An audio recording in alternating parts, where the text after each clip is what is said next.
Everything Chris. Everything Chris. Everything Chris. Everything Chris. Everything Chris. Everything Chris. Everything Chris.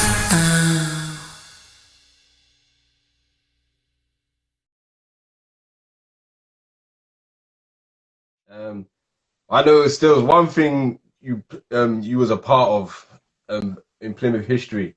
One of the biggest upsets when you knocked out London Lions in the playoffs.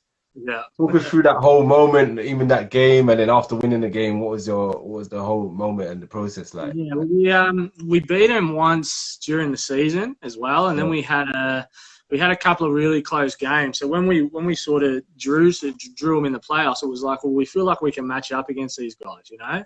And the last game of the season we played in Glasgow, and if we had won, we would have finished 4th in the table, but we lost, so we finished 8th. So we felt like we were a higher rated team than what sort of we looked on paper, you know. So going into that first leg, we lost. I think we lost by 4 or 5 or something. It was pretty close, but we had the momentum sort of in the third quarter, and then it just sort of all fell apart. So we were just like going into that second game, just go at him a little bit, just keep it tight. And then we just had this run, I think maybe in the third or the start of the fourth, and it was like, that was it, you know. Like we had the lead, we had probably, like in my opinion, the MVP of the league that year, and Dante Nicholas. Like I feel like he should have got that award, and he just led us from in all those tough matches, you know. So afterwards we were ecstatic, you know, because we felt like we really earned this. But on the way back in the bus, we had a phone call saying that we had to play the semi-final 2 days later. So everyone's like G'd up, but then we get a phone call like, we got to go home and play. It's like, oh, like let us enjoy this a little bit, you know.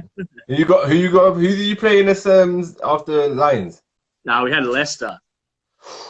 Yeah. That's a tough. I think we played on the Monday. On the Monday against the Lions in game 2, and then we won. And knocked them out. And then on the way back, they were like, yeah, the pavilions, we can't have it from like Thursday onwards. So we had to play them on the Wednesday night, the first game. So it was like, we just going all the way back from London. We're sort of hyped, but it's like, you got to play Leicester, who are just as good as London, you know, if not better. Yeah. I think they ended up winning it. So it was tough schedule. Yeah. They ended up winning the whole thing. Yeah. Leicester's always going to be a tough matchup for anyone, man. They've just got that great structure and discipline.